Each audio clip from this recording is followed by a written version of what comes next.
अगर मैं आपसे कहूं कि एक औरत चाहे कितनी भी सुंदर, गुणवान और पतिव्रता क्यों ना हो, फिर भी एक छिपा हुआ पाप उसका पति छीन सकता है, तो क्या आप मानेंगे? और अगर मैं कहूं कि उस औरत के शरीर पर पहले से ही ऐसे संकेत लिखे होते हैं जो उसकी किस्मत बयान कर देते हैं, तो क्या आप जानना चाहेंगे कि वो संकेत क्या है? आज की ये कथा सिर्फ कहानी नहीं बल्कि एक चेतावनी है, क्योंकि ये वही रहस्य है जो भगवान विष्णु ने माता लक्ष्मी को खुद सुनाया था और उन्होंने साफ कहा, इसे आधा सुनना भी पाप है। तो ध्यान से सुनिए, आखिर कौन सा पाप एक औरत को समय से पहले विधवा बना देता है? क्षीर सागर शेषनाग की शैया पर विराजमान भगवान विष्णु और बगल में माता लक्ष्मी जी ने धीरे से पूछा, प्रभु कौन सा पाप एक पतिव्रता स्त्री को भी विधवा बना देता है? क्या पहले से संकेत मिलते हैं?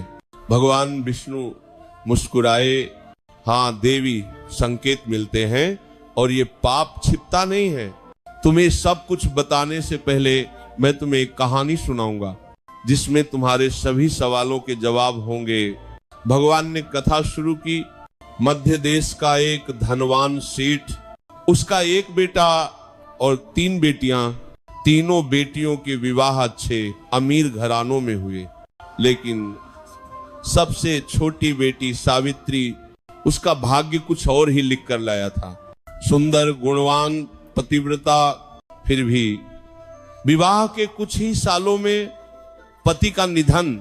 लोग कहते कैसा दुर्भाग्य, लेकिन भगवान विष्णु कहते हैं उसके शरीर पर बचपन से संकेत थे, किसी ने ध्यान नहीं दिया। और असली वजह उसके पिछले जन्म का एक पाप था। पिछले जन्म में सावित्री थी गायत्री, एक ब्राह्मण की इकलौती लाडली बेटी, सुंदरता पर घमंड और पति के प्रति अनादर से भरी हुई। जब विवाह का समय आया, उसने शर्त रखी, जो भी मुझसे विवाह करेगा मेरे पिता के घर में रहेगा, घर जमाई बनकर। कई योग्य वर आए, लेकिन गायत्री ने उन्हें अपमानित करके लौटा दिया। फिर एक दिन एक सुंदर भिक्षुक ब्राह्मण आया, गायत्री मोहित हो गई, पिता से कहा मैं इसी से विवाह करूंगी। विवाह हुआ। शुरुआत में प्रेम था, सेवा थी, लेकिन कुछ ही दिनों में असली रूप सामने आ गया। गायत्री पति को नौकर समझने लगी, उसका नाम लेकर बुलाना, पति से पहले भोजन करना, धार्मिक कार्यों में साथ न बैठना, उसकी अवज्ञा करना और कभी भी बाहर चली जाना। पति ने समझाने की कोशिश की, मां ने भी समझाया, लेकिन गायत्री नहीं मानी। फिर एक दिन पति ने त्याग करने का निश्चय किया, चुपचाप घर छोड़कर वन में चला गया, तपस्या में लीन हो गया। गायत्री को कोई फर्क नहीं पड़ा, मेरा भिख मंगा पति किसी काम का नहीं था, वह कहती। लेकिन वक्त बदला, पिता चोरी में पकड़े गए, जेल चले गए, धन संपत्ति छिन गई। गायत्री और उसकी मां को दूसरों के घर काम करना पड़ा। अब अकेलापन काटने लगा। पति की याद आई, लेकिन वो तो सन्यासी बन चुका था। गायत्री वन में पति को ढूंढने निकली, मिला नहीं। थक कर एक जगह बैठी और तभी एक शेर ने हमला कर दिया। क्षण भर में जीवन समाप्त। मृत्यु के बाद 2 यमदूत उसे घसीटते हुए यमलोक ले गए। यमराज ने कहा, ये महिला अत्यंत पापी है, इसने कभी अपने पति का सम्मान नहीं किया, बार बार उसका अपमान किया, पति का नाम लेकर पुकारा और उसके पहले भोजन किया। ऐसी स्त्री नरक की अधिकारी है।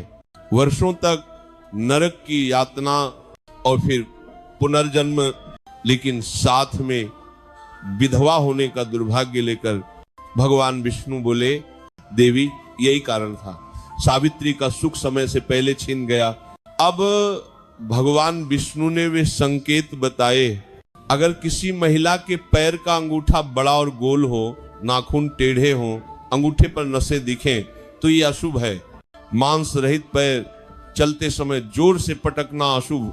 पति का नाम लेकर बुलाना, उसका अपमान करना या उसके पहले भोजन करना, ये पाप विधवा योग को जन्म देता है। और सबसे अहम, जो स्त्री पति का सम्मान करती है, उसकी इच्छा के अनुसार चलती है, उसकी कभी दुर्गति नहीं होती। मित्रों, ये कथा सिर्फ एक कहानी नहीं, ये एक आईना है। हमारे कर्म हमारा भविष्य बनाते हैं और बिगाड़ते भी हैं। पति पत्नी का रिश्ता सम्मान और प्रेम से चलता है। अगर हम उसे तोड़ते हैं तो भाग्य भी टूट जाता है। अगर ये कथा आपको कुछ सिखा गई, और याद रखें, किसी भी रिश्ते में सम्मान सबसे बड़ी पूजा है।